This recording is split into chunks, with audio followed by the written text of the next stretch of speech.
नमस्कार, लक्षवेधीमध्ये आपल्या सगळ्यांचं स्वागत। मी प्रसाद काथे।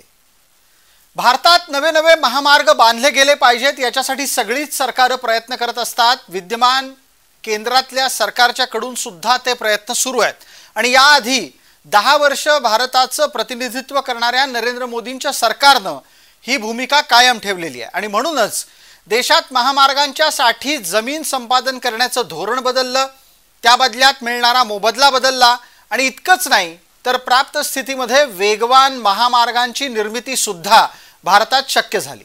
हे सगळं एका बाजूला असताना दुसऱ्या बाजूला मात्र महामार्गांच्या साठी भूमी संपादन हा विषय सरकारांसाठी डोकेदुखीचा विषय ठरला होता। पण बाजारभावापेक्षा जास्त मोबदला मिळायला लागल्याच्या नंतर बऱ्याच ठिकाणी जमिनी सहजगत्या मिळू लागल्या। पश्चिम महाराष्ट्रात येऊ घातलेला शक्तिपीठ महामार्ग हा मात्र आता यात वादात अडकताना दिसतोय। कोल्हापुरातल्या ज्या भागातून तो पुढे जातोय, किंबहुना मराठवाड्यातून सुद्धा तो ज्या भागातून पुढे जातोय तिथे तो सुपीक जमिनी बळकावतोय, किंबहुना सुपीक जमिनी ताब्यात घेतोय, अशा आक्षेपाच्या निमित्तानं या महामार्गाला विरोध सुरू झालाय। महामार्गाला सर्वपक्षीय विरोध आहे असं सांगितलं जात असलं तरी प्रामुख्यानं जे भाजपाचे विरोधक आहेत ते या विरोधाच्या अग्रणी दिसतायत। सर्वप्रथम राजू शेट्टी यांनी निवडणूक हारल्याच्या नंतर या विरोधाला अधिक बळकट करण्याचा प्रयत्न सुरू केलेला दिसतोय। तसं पाहायला गेलं तर राजू शेट्टी निवडणुकीच्या आधीपासूनच शक्तिपीठ महामार्गाच्या विरोधामध्ये बोलत होते। शेतकऱ्यांच्या सुपीक जमिनी जाऊ देणार नाही हा त्यांचा मुख्य काळजीचा मुद्दा होता। कोल्हापुरात हा मार्ग जातोय, या मार्गाच्या माध्यमातून कोल्हापूर ते माहूर, माहूर ते पुढे गोव्यापर्यंतचा रस्ता वेगवान होईल आणि नागपूरपासून गोव्यापर्यंत प्रवास सुकर होईल अशी अपेक्षा व्यक्त केली जाते। एका बाजूला समृद्धी महामार्ग महाराष्ट्रात झाला आणि त्यामुळे मुंबई ते नागपूर हे अंतर कमी झालं, मात्र अशा मोठ्या महामार्गांमुळे ग्रामीण भागातून जाणारी वाहतूक स्वाभाविकरित्या बदलली गेली। त्याचा ग्रामीण अर्थकारणावर सुद्धा थेट परिणाम झाला। महामार्ग अशा पद्धतीनं ग्रामीण अर्थव्यवस्थेला खीळ घालतात आणि त्यामुळे ग्रामीण अर्थव्यवस्थेतलं एक महत्त्वाचं उत्पन्न हिरावून घेतात असा एका बाजूचा तर्क आहे। तर दुसऱ्या बाजूला देशाची वाढती लोकसंख्या, वेगवान दळणवळणाची गरज लक्षात घेता नवे महामार्ग गरजेचे आहेत ही दुसरी बाजू। असं असताना शक्तिपीठ महामार्गाच्या विरोधाची खरी कारणं कुठली आणि देशाच्या पायाभूत सुविधांमध्ये होणारे बदल ज्यांना नको आहेत त्यांच्या कारणांना काही तर्क आहेत का, हे आजच्या लक्षवेधीत आपण समजून घेणार आहोत।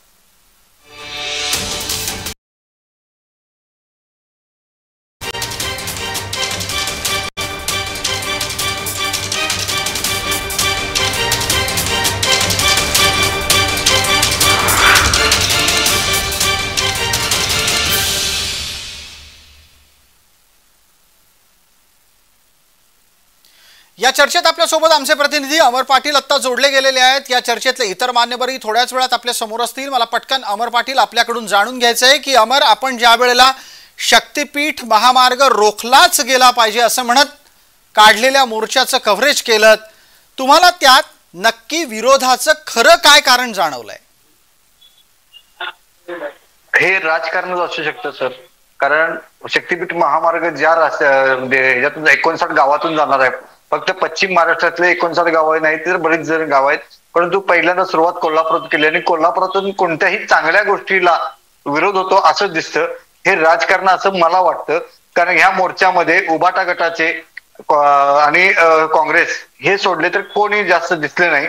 शेतकरी बंधू हे फार कमी होते, परंतु याचे नेतृत्व केले होते ते आमदार सतेज पाटील यांनी, त्यामुळे गर्दी होती मोर्चाला। त्याचबरोबर या मोर्चाला नवनिर्वाचित खासदार छत्रपती शाहू महाराज हे उपस्थित होते। थोडा वेळ का असना तर माजी खासदार संभाजीराजे पण उपस्थित होते, परंतु सगळ्यात जास्त यामध्ये होते ते म्हणजे कॉम्रेड होते आणि त्याचबरोबर डाव्या आघाडीचे घटक पक्ष आणि काँग्रेस आणि म्हणजे महाविकास आघाडीतील पक्ष जास्त प्रमाणात होते। यामध्ये कुठल्याही प्रकारे सगळ्यात जास्त एक खुलासा अमर पाटील पटकन आपण करा की हा महामार्ग नक्की अशा कोणत्या भागातून जाणार आहे ज्यामुळे कोल्हापूरकरांना वेदना होत आहेत? शिरोळ ते कागल मधून जास्त जातोय. शिरोळ तालुका आणि कागल तालुक्यातून हा रस्ता जातोय, महामार्ग जातोय. त्यामुळे इथल्या शेतकऱ्यांचं नुकसान होतंय अशी एक अवय उठवलेला आहे. परंतु ज्या शेतकऱ्यांचं नुकसान होतंय त्यांना सरकार काय असेल ती मोबदला देणार आहे, परंतु कमी मोबदला असेल असंही असल्याचे कारण सांगितलं जाते. आणि काँग्रेस आणि डाव्या विचाराच्या माणसांनी हा आज मोर्चाचं नेतृत्व केलं आणि कुठेतरी राजकारणाच्या याच्यात जाऊन एका आमदाराला किंवा एका पालकमंत्र्याला कचाट्यात पकडण्यासाठी हा मोर्चा केला असं वाटतं. कागलमधून हा रस्ता जातो आणि कागलमधील माजी आमदार संजय बाबा गाडगे यांच्या नेतृत्वाखाली बऱ्याच लोकांना इथं आणलं गेलं होतं. त्यांच्याच नेतृत्वाखाली बऱ्याच जणांना सांगितलं गेलं होतं की हा मोर्चा कशा पद्धतीने होणार आहे. परंतु हा मोर्चा होत असतानाच महाविकास आघाडीतील घटक पक्ष आणि महाविकास आघाडी हेच नेतृत्व करताना दिसत. सर ठीक आहे अमर, आपण जोडलेले राहा. या चर्चेला पुढे नेत असताना मला पटकन ज्या विचारांच्या हेतूनं आणि ज्या उद्देशाच्या हेतूनं खरं तर हा सगळा मोर्चा निघाला त्यात एक अत्यंत लक्षवेधी वक्तव्य झालं. ते के पी पाटलांनी केलं आणि के पी पाटलांनी केलेलं वक्तव्य हे दारू पिण्याच्या संदर्भातलं आहे, ज्याचा खरं तर इथं काहीच संदर्भ या मोर्चात विकासाच्या कामात येत नाही. पण कुणाला काय बोलावं आणि कुणाला काय मांडावं याच्या संदर्भात बऱ्याचदा धरबंध सुटतो. कसा तो पहा. आमचा तुमचा गरिबांचा पैसा जो जमा होतोय तो या मार्गावर खर्च करायचा कशासाठी? नागपूरहून थेट गोवा. अरे दारू प्याला तिकडे कशाला भाड्यानं जाता, इकडे प्या की माप आहे. इथली दुकानं तरी चालतील गोरगरिबांची, केवळ दारू प्यायला. आणि म्हणून आमच्या शिवारातनं जाणारा हा रस्ता बंद पाडण्यासाठी काय आमचं प्रशासन आहे म्हणता गतिमान.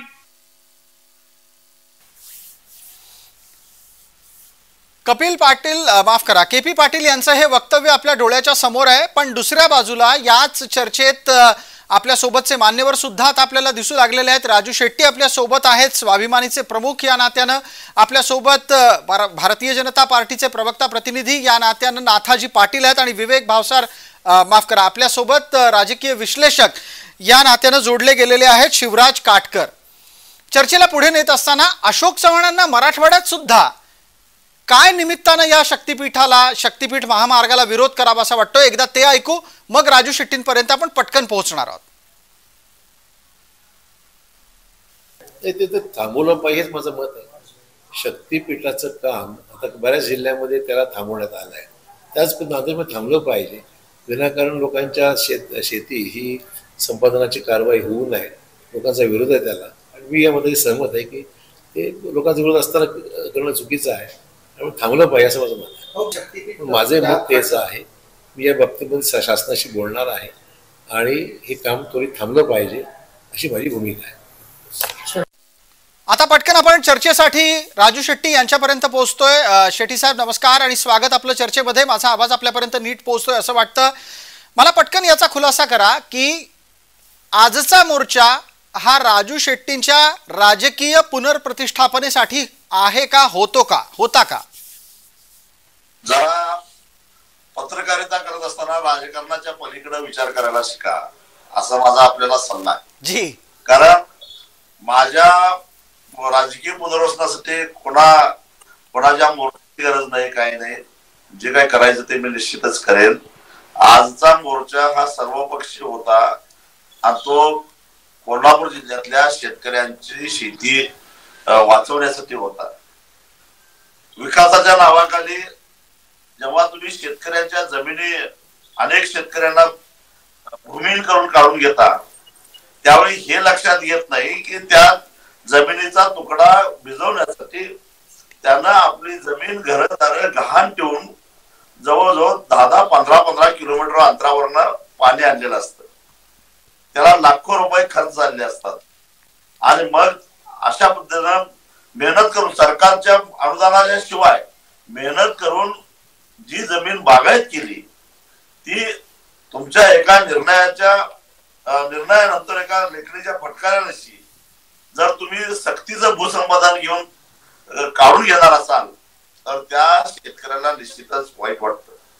पण हा जो महामार्ग राज्य सरकार करू पाहते, कारण केंद्र सरकारचा याच्याशी काही संबंध नाही. हा राज्य सरकारचा महामार्ग आहे. हा महामार्ग होत असताना याच महामार्गाला समांतर असणारा कोल्हापूर नागपूर हा जो महामार्ग आहे जी, या महामार्गावर वाहतूक किती आहे त्याचा सर्वे केला का? नुकताच हा महामार्ग पूर्ण झालेला आहे. त्याला हजारो कोटी रुपये खर्च झालेले आहेत. त्याच्यावर जे टोल नाके आहेत त्या टोल नाक्यावर अपेक्षित टोल जमा होतो का हे तपासलं का? बर. मग हजारो कोटी खर्च करून जो एक महामार्ग तयार झालेला आहे ज्याच्यावर अपेक्षित असं उत्पन्न मिळत नाही आहे त्याला समांतर असणारा म्हणजे जास्तीत जास्त 22 किलोमीटर आणि कमीत कमी 3 किलोमीटर या दोन रस्त्यामध्ये अंतर आहे. हा नवीन रस्ता करण्यासाठी आणि हे करत असताना आज शेतकऱ्यांचा विरोध यासाठी होतोय.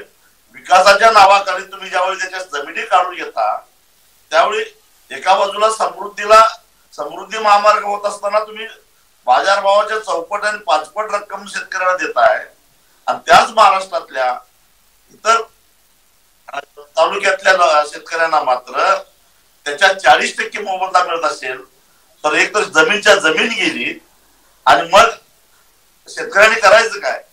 तुम्हाला खरोखरच विकास करायचा आहे, तुमच्यावर भांडवल नाही म्हणून तुम्ही खाजगी क्षेत्रातून भांडवल घेता आणि त्याच्या बदल्यामध्ये त्यांना टोल वसूल करायला परवानगी देता. मग त्या टोल मध्ये शेतकऱ्याचा हिस्सा धरा ना, शेतकऱ्याच्या जमिनीचं मूल्यांकन करा, ते भांडवल धरा आणि त्याचा परतावा आयुष्यभर जोपर्यंत रस्ता आहे तोपर्यंत त्याला टोलच्या रूपाने मिळाला, त्या टोल मध्ये हिस्सा ठेवला. ते नाही का करत? विकास करायचा ना, पण विकास स्थानिकांना भूमिपुत्रांना बेदखल करून त्यांचं वाटोळं करून विकास करू नका. म्हणजे विकासाच्या नावाखाली शेतकऱ्यांची थडगी बांधा आणि त्या थडग्यावर तुमचे मनोरे उभा करा, पण त्या मनोऱ्याखाली शेतकऱ्यांची थडगी दाबलेली आहेत याचं भान कुठेतरी ठेवलं पाहिजे असं मला वाटतं. ठीक आहे राजू शेट्टी, आपण आता या तुमच्या भूमिका मांडत असताना जे वक्तव्य केलं त्यात काही प्रमुख मुद्दे अधोरेखित केलेत. मला पटकन या निमित्तानं भारतीय जनता पार्टीचे प्रवक्ता प्रतिनिधी असलेला नाथाजी पाटील यांच्यापर्यंत पोहोचायचं आहे. नाथाजी, आपण कृपया यावर अधिक स्पष्टपणे बोलावं. NHI म्हणजेच राष्ट्रीय महामार्ग प्राधिकरणाच्या माध्यमातून जेव्हा रस्ते बांधले जातात तेव्हा दिला जाणारा मोबदला हा आत्ताच्या शक्तीपीठ महामार्ग बांधणीत जी भूमी संपादन होणार आहे त्यासाठी दिल्या जाणाऱ्या मोबदल्याच्या तुलनेत जास्त असतो. हा भेदाभेद टाळता येणार आहे का? एक. दुसरा मुद्दा, कोल्हापूर नागपूर जो विद्यमान महामार्ग अस्तित्वात आहे त्याच्यापासून अवघ्या 22 किलोमीटरवर हा नवा मोठा शक्तीपीठ महामार्ग आणण्याची गरज का? या दोन प्रमुख मुद्द्यांवर राजू शेट्टींनी आपले आक्षेप नोंदवलेले आहेत. नाथाजी, आपलं उत्तर अपेक्षित करतो. नमस्कार. नमस्कार. या सगळ्या जय महाराष्ट्र या न्यूज चॅनेलवरती ही जी चर्चा शक्तीपीठ महामार्गाच्या संदर्भातली आपण आयोजित केली त्याबद्दल खरं तर मी आपल्या चॅनेलचं अभिनंदन करतो. आणि हे करत असताना जे शेट्टी साहेबांनी आता आपले काही जे मुद्दे मांडले, मग NHच्या या दराच्या संदर्भातले विषय असतील किंवा या महामार्गाची आवश्यकता काय या संदर्भातले जे विषय असतील, तर निश्चितपणानं या देशातलं दळणवळण सुधारलं तर समाज व्यवस्था सुधारते, समाजाचा निश्चितपणानं स्तर वाढतो. अशी एक संकल्पना घेऊन भारतीय जनता पार्टीचे सरकार ज्यावेळी स्थापन झालं त्यावेळी नितीन गडकरी साहेबांच्या संकल्पनेतून महाराष्ट्रातले असतील देशातले असतील अनेक चांगले रस्ते बनवण्याचा एक प्रकल्प या निमित्तानं हाती घेण्यात आला. आता आपण पाहतो वाहतुकीची कोंडी प्रचंड प्रमाणात होते. ही कोंडी होत असताना निश्चितपणानं लोकांची वेळ यामध्ये वाया जात असतो आणि हा वेळ वाया जाऊ नये यासाठी अनेक रस्त्यांची बांधणी ही देशभरामध्ये केली जाते. यातलाच एक समृद्धीचा महामार्ग आहे. मग हे होत असताना जे पवनार ते पत्रादेवी हा शक्तीपीठ महामार्ग गेल्या 1 वर्षापासून प्रस्तावित आहे. ह्या संदर्भातलं अधिसूचना निघाली मार्च 2024 मध्ये, 7 मार्च 2024 ही अधिसूचना निघाली आणि त्यानंतर ही अधिसूचना केल्यानंतर जमीन अधिग्रहण करण्याचं जे काही काम आहे ते जमीन अधिग्रहण करण्याचं काम येत्या काही दिवसामध्ये सुरू होईल अशा पद्धतीची रचना या शक्तीपीठ महामार्गाच्या निमित्तानं करण्यात आली. परंतु गेल्या अनेक दिवसापासून इथल्या शेतकऱ्यांचा आणि इथल्या भूमिपुत्रांचा या रस्त्यासाठी असलेला विरोध पाहता यामध्ये पुनर्विचार करावा अशा पद्धतीची मागणी इथल्या सत्ताधारी पक्षाच्या म्हणजे भारतीय जनता पार्टी असेल, शिवसेना असेल आणि अजित पवार साहेबांचा राष्ट्रवादी गट असेल तर कोल्हापूर जिल्ह्यातले या सगळ्याचे प्रतिनिधी आता मुख्यमंत्र्यांच्या स्तरावरती हा प्रयत्न करत आहेत की निश्चितपणे या रस्त्याचा पुनर्विचार व्हावा. आता आपण रस्त्याच्या दराबाबतचा किंवा त्याच्या मोबदल्याबाबतचा प्रश्न या ठिकाणी उपस्थित केला. बिलकुल बिलकुल नाथाजी, आपण आपण आपण आत्ताच्या घडीला चर्चा करत असताना हा जो महत्वाचा मुद्दा मांडला त्याला एकदा अधोरेखित करूया. तुम्ही रस्त्याचा पुनर्विचार व्हावा असं म्हणालात, याचा सोपा अर्थ हा रस्ता बांधू नये असा आहे की त्याच्या धोरणात बदल व्हावा असा आहे? हा, या सगळ्या संदर्भात ज्यावेळी कोल्हापूरचे सगळे लोकप्रतिनिधी, मग ते अन्य सगळ्या पक्षांचे असतील, फक्त मी सत्ताधारी पक्षाचेच आहेत असं म्हणत नाही, मग शिवसेनेचे असतील, भारतीय जनता पार्टीचे असतील, राष्ट्रवादीचे असतील, काँग्रेसचे असतील, शेतकरी संघटनेचे असतील, राजू शेट्टी साहेब असतील, कम्युनिस्ट पार्टीची लोक असतील, ही सगळी मंडळी सातत्यानं या रस्त्याच्या विरोधात म्हणण्यापेक्षा शेतकऱ्यांच्या जमिनी जातात या सगळ्याच्या विरोधामध्ये सातत्यानं या संदर्भातल्या चर्चा करतायत. सर्वसाधारण आपण पाहिलं तर पश्चिम महाराष्ट्रातल्या या शेतकरी पट्ट्यामध्ये आपल्या इकडे विभागामध्ये अल्पभूधारक शेतकरी आहेत ही वस्तुस्थिती खरी आहे. सर्वांच्या सुपीक जमिनी आहेत ही वस्तुस्थिती खरी आहे. आणि ज्यावेळी या रस्त्याच्या बांधणीसाठी ज्यावेळी अन्य लोकांचा विरोध व्हायला लागला किंवा याच्या संदर्भात चर्चा व्हायला लागल्या, त्यावेळी या रस्त्याच्या बांधणीबाबत पुनर्विचार करावा अशा पद्धतीची गोष्ट आपण पाहिलं असेल. गेल्या अनेक दिवसांमध्ये या जिल्ह्याचे पालकमंत्री हसन मुश्रीफ साहेब असतील, या विभागाचे माजी खासदार संजय मंडलिक असतील, या विभागाचे इकडचे काम करणारे आमदार प्रकाश आबिटकर असतील, चंद्रकांत दादा पाटील असतील, ही सगळी मंडळी मुख्यमंत्र्यांच्याकडे या रस्त्याचा पुनर्विचार करावा यासाठी प्रयत्नशील आहेत. आपण गेल्या 2-4 दिवसातल्या वृत्तपत्रातल्या किंवा अन्य चॅनल मधल्या जर बातम्या पाहिल्या असतील तर यामध्ये त्यांनी स्पष्टपणानं नमूद केलंय की मुख्यमंत्र्यांना निवेदन या मंडळीने दिलेले आहेत. ठीक आहे. मग नाथाजी आपण एवढी सगळी भूमिका मांडत असताना मला खला तर एक प्रश्न पटकन आपल्याला विचारायचा आणि त्यानंतर मी परत राजू शेट्टी साहेबांपर्यंत पोहोचणार आहे. आजच्या मोर्चात मग भाजपवाले किती जण होते? आजच्या मोर्चामध्ये सर्व पक्षीय राजू शेट्टी साहेब म्हणाले तसं सर्व पक्षीय मंडळी ही आजच्या मोर्चामध्ये, आजचा मोर्चा सर्व पक्षीय मंडळीने आयोजित केलेला होता. आपण कदाचित पाहिलं असेल, आपल्याला काही फुटेज मिळाले असतील तर भारतीय जनता पार्टीचे माजी जिल्हाध्यक्ष आणि विद्यमान नेते कागलचे शाहू कारखान्याचे संस्थापक चेअरमन माननीय समरजित सिंह घाडगे हे आजच्या मोर्चामध्ये सहभागी झालेले होते. माननीय भारतीय जनता पार्टीचे जिल्हाध्यक्ष राहुल देसाई हे आजच्या मोर्चामध्ये आलेले होते. आणि या सगळ्या प्रक्रियेमध्ये हा आजचा मोर्चा एकूण झालेला आपल्याला पाहायला मिळतो. परंतु अशा सगळ्या परिस्थितीमध्ये कदाचित आज मगाशी आपले जे प्रतिनिधी आहेत अमर पाटील साहेब ते म्हटले की यामध्ये नेतृत्व हे एनडीए आघाडी किंवा इंडिया आघाडीच्या अनेक मंडळींनी केलं, ते आज फ्रंट लाईनला होते. तर ही वस्तुस्थिती खरी आहे. परंतु समरजित घाडगे यांनी गेल्या अनेक दिवसापूर्वी या सगळ्या प्रक्रियेमध्ये मोर्चामध्ये सहभागी व्हा अशा पद्धतीचं आवाहन केलेलं होतं आणि या मोर्चामध्ये आज काही काळ उपस्थिती झालेले होते. पटकन एकदा पटकन शेट्टी साहेबांपर्यंत पोहोचू आणि शिवराज काटकर राजू शेट्टींच्या बरोबरच्या चर्चेच्या नंतर मी आपल्यापर्यंत येतो. मला राजू शेट्टींना आता विचारायचं आहे, कोल्हापुरात टोलच्या संदर्भात सुद्धा एक सर्वपक्षीय आंदोलन उभं राहिलेलं आपण पाहिलेलं आहे. आत्ताच्या घडीला शक्तीपीठ महामार्गाच्या विरोधात सुद्धा तिथे सर्वपक्षीय आंदोलन उभं राहताना दिसतंय. मग प्राप्त स्थितीत जर सगळेच जण एकत्रितरित्या ही भूमिका मांडतायत तरीही हा महामार्ग रेटून पुढे नेला जातोय असं आपल्याला वाटतं आहे का? असं वाटतंय. त्याचं कारण आज आम्ही जिल्हाधिकाऱ्यांच्या लक्षामध्ये काही गोष्टी आणून दिल्या. तिथं पालकमंत्री नामदार हसन मुश्रीफ सुद्धा होते. एका बाजूला हरकती सरकारनं मागवल्या, हजारो हरकती शेतकऱ्यांनी घेतल्या, त्या हरकतीची सुनावणी व्हायच्या आधीच पुन्हा अधिसूचना का काढली? मग हा हरकतीचा फार कशासाठी? म्हणजे एकतर हरकत घेतली आम्ही, ते तुमची हरकत फेटाळलेली आहे,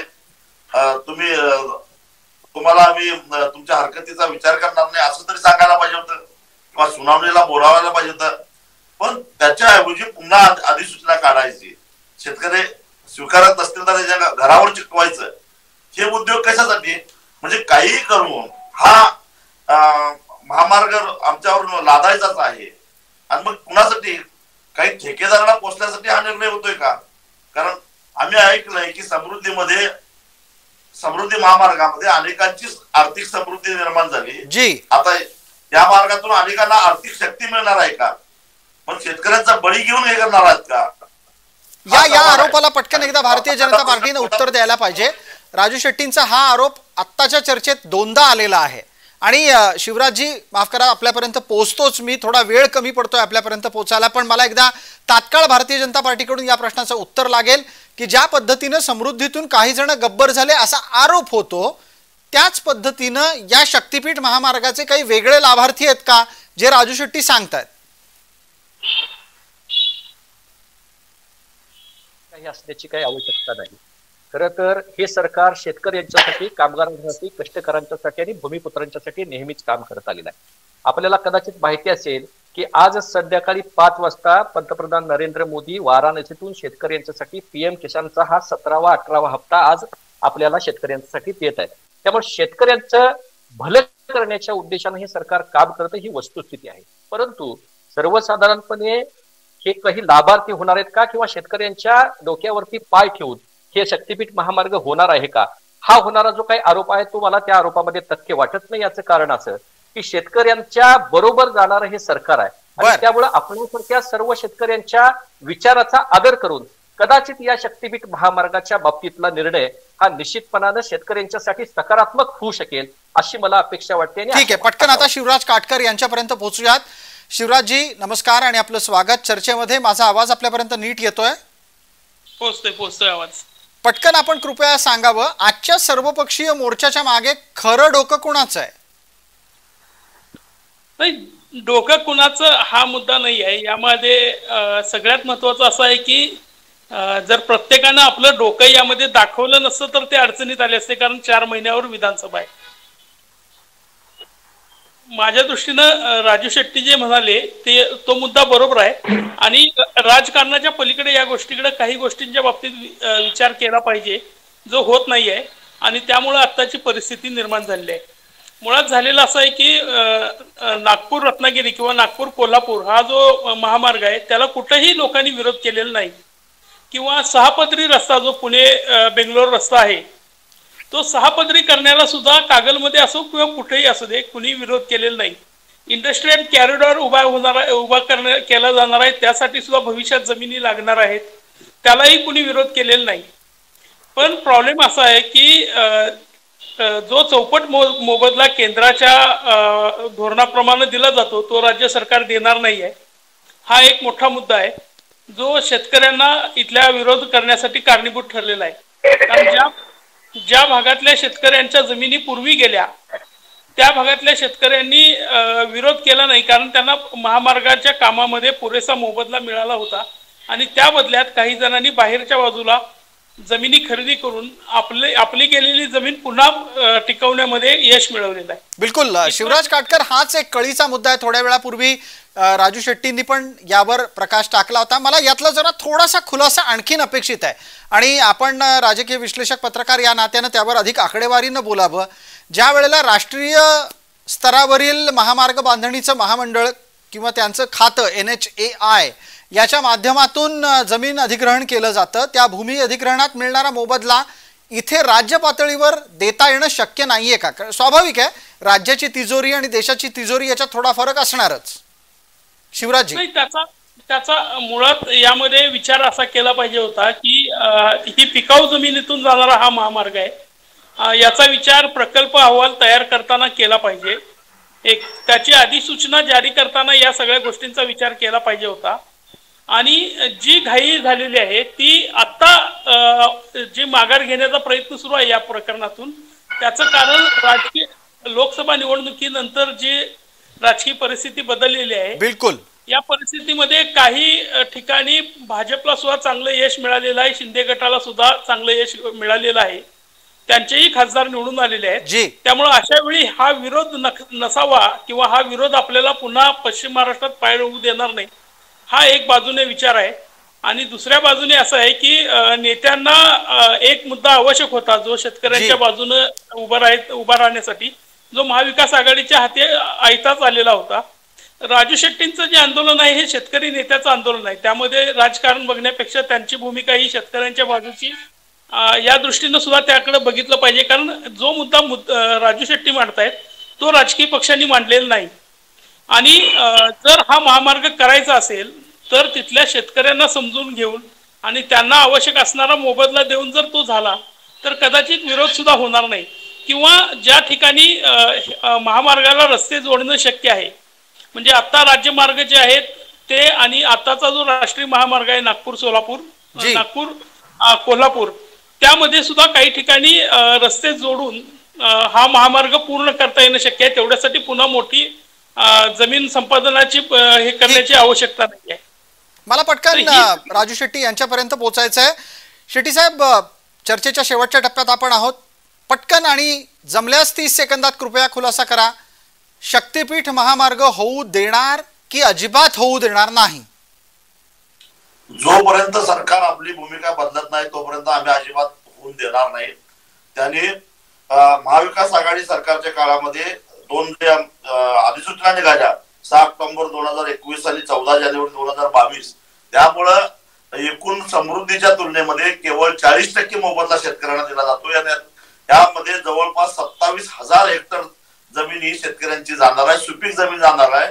आणि ही जमीन आम्ही वाचवायची आहे, कारण जमिनीच्या बदल्यात दुसरी जमीन घेता आली असती. जर 2013च्या कायद्याप्रमाणे मोबदला द्यायला ते तयार झाले असते तर निश्चितच शेतकरी तयार झाले असते. सरकार जोपर्यंत ही भूमिका बदलत नाही तोपर्यंत शक्तीपीठ होणार नाही. धन्यवाद. आपण आपलं उत्तर अत्यंत वेळेत पूर्ण केलं आणि त्याच निमित्तानं भूमिका सुद्धा अधोरेखित केली. याबद्दल आपण सर्व मान्यवर या चर्चेत सहभागी झालात त्याबद्दल आपले मनपूर्वक आभार. लक्षवेधीच्या या चर्चेत तुर्तास इतकंच. सर्व प्रेक्षकांना जय महाराष्ट्र.